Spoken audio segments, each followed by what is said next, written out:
தமிழகமெங்கும் கிளைகள் கொண்ட Annamalai institute of hotel management and hospital management படிப்பில் சேர்வதற்கான அட்மிஷன் நடைபெறுகிறது. வாகை குணசீலன், விஜய் வந்த பிறகு அவருக்கு எதிராக எக்ஸிஸ்டிங் பார்ட்டி தான் இருந்துச்சு, ஆல்ரெடி இருந்த கட்சிகள் தான் இருந்துச்சு. இப்போ புதுசாக அண்ணாமலை ஒரு கட்சியை கொண்டு வரணும் அப்படிங்கிறதுக்கான அடித்தளத்தை உருவாக்கி இருக்கார். அதுவும் இளைஞர்களை மையப்படுத்தி தான் உருவாக்கி. இது தாவேக்காவுக்கு ஒரு சவாலாக இருக்குமா? அண்ணாமலை யாருக்கு சவாலாக இருப்பாருங்கிறதே ஒரு பெரிய கேள்விக்குறி தான். இன்றைய சூழ்நிலையில் அவர் வந்து வி த லீடர் அப்படிங்கிற ஒரு இதை மட்டும் ஆரம்பிச்சிருக்காரு. அதில் வந்து கணக்கு உள்ளே போய் பார்த்தோம்னா ஃபோன் நம்பர் இருந்தால் மட்டும் போதும், வேறு எதுவுமே ஒரே பேரை கூட அப்படியே ஏற்றுக்கிறது. அதை கிட்டத்தட்ட ஒரே ஆள் கூட 10 ஃபோன் நம்பர் இருந்தால் கூட அதை இது பண்ணலாம். ரெண்டாவது, தமிழக வெற்றி கழகம் வந்து ஆதார் கார்டெலாம் தேவையில்லை, அதெல்லாம் எதுவுமே தேவையில்லை. Phone number, date of birth, ஆமாம் phone number, date of birth, name, இது மட்டும்தான். இது வந்து லண்டன்லேருந்தும் பண்ணலாம், லண்டன்லேருந்து பண்ணலாம், எங்கே இருந்தாலும் பண்ணலாம். எனக்கு முன்னாடியே ஒரு 2 பேர் ஒரே செல்லில் 2 பேரை போட்டு பதிஞ்சு வச்சுருக்காரு. அப்போது இது தமிழக வெற்றி கழகத்தோட முற்றிலும் மாறுபட்டது மாதிரி இந்த ஆப் வந்து. ஏன்னா தமிழக வெற்றி கழகத்தில் வந்து தமிழ்நாடு, புதுச்சேரி அந்த ஓட்டர் ஐடி என்ட்ரி பண்ணால் தான் அவங்களோட அந்த ஐடி கார்டே வரும். ஸோ இதில் வெறும் என்ட்ரி மட்டும், ஃபோன் நம்பர் மட்டுமே போதும் அப்படிங்கிறது மாதிரி இருக்குது. ரெண்டாவது, இவர் யாருக்கு சவாலாக இருப்பாருன்னு நம்ம இன்றைக்கி சொல்லணும்னு சொன்னால் ஒரு அனுமானமாக தான் சொல்ல முடியும். ஏன்னா இவர் வந்திருக்காரு, கட்சி கொள்கையை அறிவிக்கலை, கோட்பாடு என்னென்னு அறிவிக்கலை, திட்டங்கள் என்னென்னு அறிவிக்கலை. இவர் அண்ணன் சொன்னது மாதிரி ஏற்கனவே குருநாதர் மோடிஜி, அமித்ஷாஜிகிட்ட ஆசீர்வாதம் வாங்கிட்டு வந்திருக்காரு. இங்கே அம்மா லதா ரஜினிகாந்த் வந்து ஒரு மக்கள் இயக்க மேடைன்னு சொல்லிட்டு ஒரு புதுசாக ஒரு கட்சி ஆரம்பிக்கிறாங்க. ஸோ இந்த காட்சிகளெல்லாம் பார்க்கும்போது வேறு ஏதோ ஒரு திட்டத்தோட சென்ட்ரல் கவர்மெண்ட்டு பாரதிய ஜனதா அனுப்பிவிட்டதன் மாதிரி தான் மக்களோட அனுமானமாக தெரியுது. அப்படி இவர் ஒருவேளை பெரிய சவால் உருவாக்குனாலும் இவர் கொங்கு பகுதியை சேர்ந்தவர்கிறதுனால அவர் சார்ந்த சமூக மக்கள்லாம் வந்து இவருக்கு ஒரு பெரிய தாக்கத்தை கொடுக்கலாம். அதனால் முதல்ல மிகப்பெரிய சவால், மிகப்பெரிய பின்னடைவை யார் சந்திப்பார்னா ஐயா எடப்பாடி அவர்கள் வந்து சந்திப்பார். அதற்கு பிறகு அதற்கு இணையாகன்னு கூடல, அதை விட கொஞ்சம் குறைவாக திமுகவுக்கு வந்து மிகப்பெரிய தாக்கத்தை கொடுப்பார். ஏன் கொடுக்குறாரு அப்படின்னு சொன்னால், திமுகவில் வந்து இன்றைக்கி வந்து மத்திய அரசில், ஒன்றிய அரசிலே வந்து பிரதமர் மோடி அவர்கள் மக்களை கவர்றது மாதிரி பேசும் பாங்கிற்கும், இங்கே உள்ள தமிழக வெற்றி கழக தலைவர் மாண்புமிகு முதலமைச்சர் பேசுவதற்கும் ஈக்குவலான தலைவர் இல்லை. அவங்க பேச்சுக்கள் வந்து வசீகரம் இல்லைங்கிறதுனால தான் 2026 அவங்கள ஏற்றுக்கல. ஸோ இவர் வந்து கொஞ்சம் பேசுவதில் வல்லவர், சில பாயிண்ட்ஸுகளோ கொஞ்சம் பேசுகிறதுல வல்லவர். அதனால் திமுகவுக்கு ஒரு மிகப்பெரிய தாக்கத்தை ஏற்படுத்துவார். கிஞ்சித்தும் தமிழக வெற்றி கழகத்துக்கு ஐயாவோட சொன்னார், சமூக வலைதளத்திலிருந்து ஆட்சியை பிடிச்சிட்டாங்க கொண்டுட்டாங்க, அப்படிலாம் இல்லை. இன்றைக்கி வந்து இவங்க வந்து ஆட்சி செய்கிற அந்த நிர்வாக சீர்கேடுகள் வந்து நிறைய லஞ்சம், ஊழல், முறைகேடுகள் நிறைய இருக்குது. கிட்டி திருட்டு, பாலியல் பலாத்காரம், பல விஷயங்கள் எல்லாம் பண்ணிட்டு அவங்க எலெக்ஷனுக்கு நாள் 1000 2000 கொடுத்தா நாங்கள் ஓட்டு போட்டுருவோம் அப்படின்னு சொல்லிட்டு இந்த மக்களை எள்ளி நகையாடுறாங்க, ஏளனம் செய்கிறாங்க. இவங்களுக்கு ஒரு தக்க பாடம் கற்றுக் கொடுக்கணுங்கிற ஒரு எண்ணம் எல்லா மக்கள்கிட்ட இருந்துச்சு.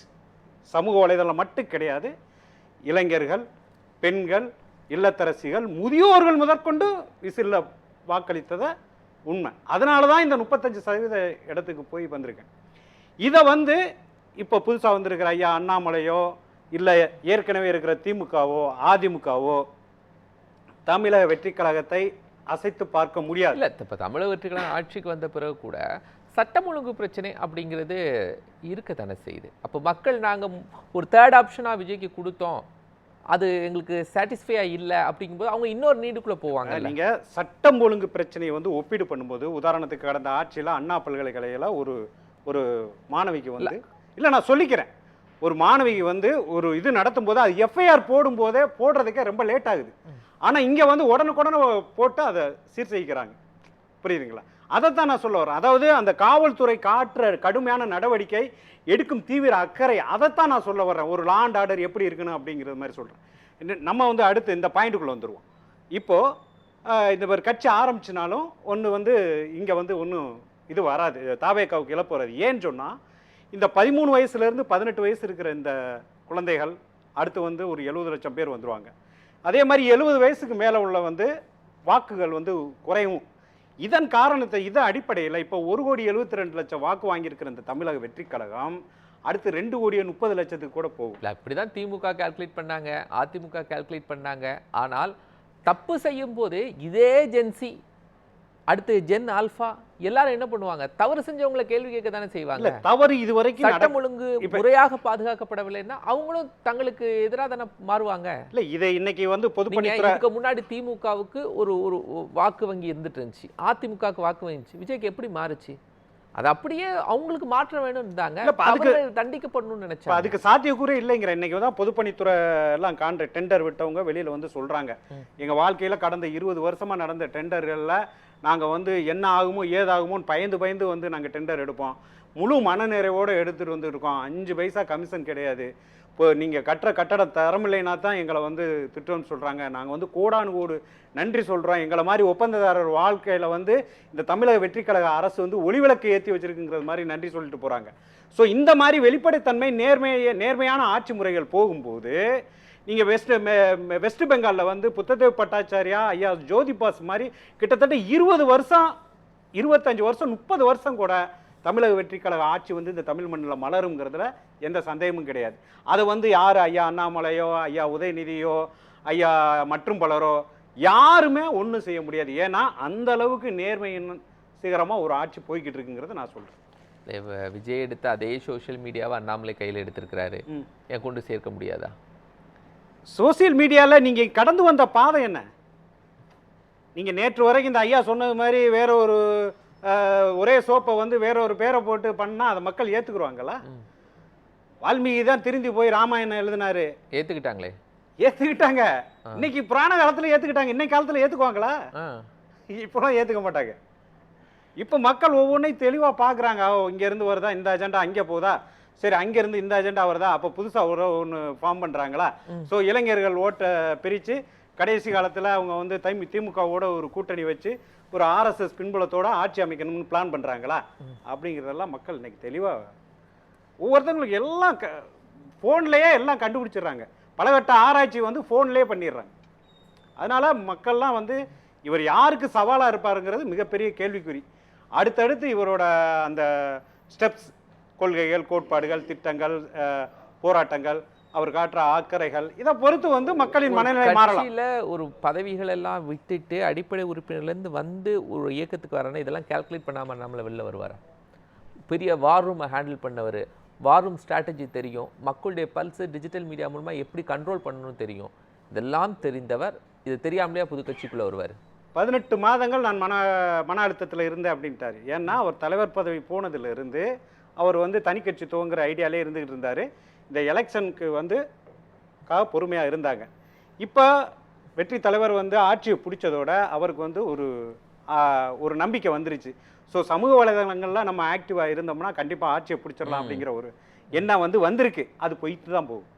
ஏன்னா இது நான் ஏற்கனவே சொல்லிட்டேன், இது சமூக வலைதளத்துக்காக வந்து ஆட்சியை பிடிக்கல.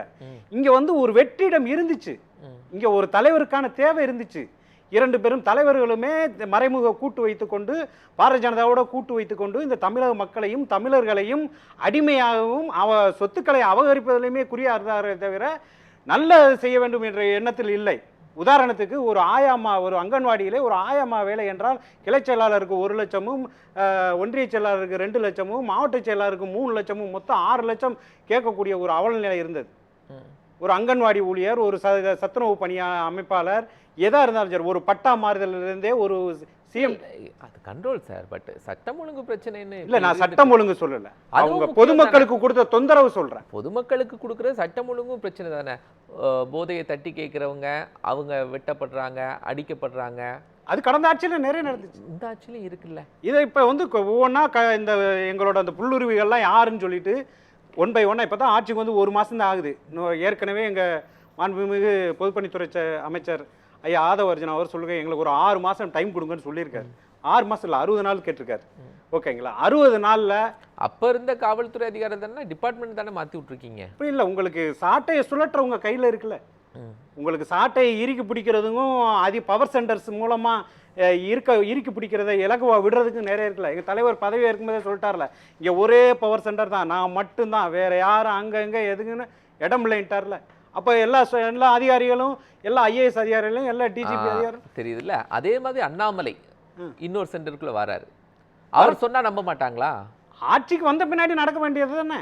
அவர் கொள்கைகளை சொல்லும் போதே அவர் கடந்து வந்த பாதைகள் என்ன, அவர் திட்டங்கள் என்ன, அவரோட செயலாக்கங்கள் என்னன்னு தெரிஞ்சு தமிழக மக்கள் ஏத்துக்கிட்டு அதுக்கு பின்னாடி ஆதரிச்சாங்கன்னா அவர் வரட்டும். விஜய் அவர்கள் கடந்து வந்த பாதையெல்லாம் பார்த்து தான் வாக்களிச்சிருக்காங்க. கண்டிப்பா 33 வருஷமா அவர் வந்து மக்கள் சேவை செய்து தொண்டுள்ளங்கள் ஒரு ராஜகம்பீரன். ஆமா நான் சொல்றேன், சினிமால அதனால அவர் மக்கள் நாகப்பட்டினத்துல ஈழத்தமிழர் ஏங்க நாகப்பட்டினத்துல ஈழத்தமிழர்களுக்காக குரல் கொடுத்தவர் தங்கை அனிதா நீட் தேர்விலே மரணம் உண்ட போது அவர் வீட்டுக்கு சென்று அஞ்சலி செலுத்துவார். ஸ்டெர்லைட்ல துப்பாக்கி சூடு இருந்தவர்களுக்கு நேரில் சென்று பார்த்தவர். எந்த நடிகர் போய் பார்த்தார்? அரசியல் வயப்படுத்தவர். அவர் வந்து அரசியல் 33 வருஷமாக அரசியல் தான் நடிச்சிருக்காரு. வேற சினிமா வந்து அவரோட ஆக்குபேஷன், அவர் தொழில். அரசியல்ங்கிறது அவர் சமூக உணர்வு. அதனால தான் அவர் வந்து இது பண்றாரு. சரி, நன்றி. நான் ஆரம்பத்திலே சொன்னேன், அண்ணாமலை அவர்களின் அரசியல் வருகை கேள்வி அந்த யாருக்கு சவாலுங்கிறது ஒரு கேள்விக்குறின்னு. ஆனால் நமக்கு கருத்து கணிப்பே வந்து அப்படி தான் வந்திருக்கு. ஏன்னா யூடியூப்பில் 74 பேர் சொல்கிறாங்க, இன்னொன்று எக்ஸ் தளத்தில் 74 பேர், தாவைக்கா 74, திமுக 74 வருது. ஸோ அதுலேயே கேள்விக்குறி தான் வருது. ஸோ அவரோட யாருக்கு சவால் அப்படிங்கிறது வந்து இன்றைய சூழ்நிலையில் ஒரு மிகப்படுத்தப்பட்ட பிம்பம் தான். அது அவர் கட்சி கொள்கைகள் கோட்பாடுகள் இதெல்லாம் அறிவிச்சுட்டு அவர் எடுத்து வைக்கிற அடிகள் முன்னேற்பாடுகள் இதை பொறுத்து தான் வந்து அவரோட இது வந்து மாறுபடும். இதனால் வந்து தமிழக வெற்றி கழகத்துக்கோ எந்த ஒரு இழப்புமோ சேதாரமோ வராது. ஏன்னா எங்களது வந்து அன்பால் நிறைந்த கோட்டை, இது வந்து இரும்பு எக்கு கோட்டை, இது வந்து எந்த சேதாரமும் வராதுங்கிறதான் என்னோட இறுதி கட்டவாது. அண்ணாமலையால எதுவும் செய்ய முடியாது, அதெல்லாம் வராது. அவங்களால சேதாரம் ஒருவேளை வர்றது மாதிரி இருந்தால் அதிமுகவுக்கும் திமுகவுக்கும் தான் அவரால் வந்து ஏதாவது கொடுக்க முடியும். அதுபோக இதர சிறு கட்சிகளை கூட்டணிகளை சேர்த்து கொண்டா தான் அவர் ஏதாவது ஓரளவு டஃப்பு கொடுக்க முடியும். உதாரணத்துக்கு ஐயா அன்புமணி ராமதாஸ், ஐயா சீமானு, இந்த மாதிரி ஆளுகளை, ஐயா புதிய தமிழர் கிருஷ்ணசாமி, ஜான் பாண்டியன், இந்த மாதிரி ஆளுகளை சேர்த்துக்கொண்டு டிடிவி தினகரன், இந்த மாதிரி ஆளுகளை சேர்த்துக்கொண்டா தான் அவர் ஏதாவது வந்து ஒரு டஃப்பு கொடுக்க முடியும். இல்லைன்னா 4% ஓட போகலாம், 3% ஓட போகலாம். அது காலம் தான் பதில் சொல்லணும், நம்ம சொல்ல முடியாது. 5% ஓட முடியலாம். அது இன்னைக்கு சூழ்நிலைக்கு அவரை வந்து ஒரு பெருசாக நம்ம பேசுகிறோம். பட் என்னங்கிறது வந்து காலம் தான் பதில் சொல்லணும். நன்றி.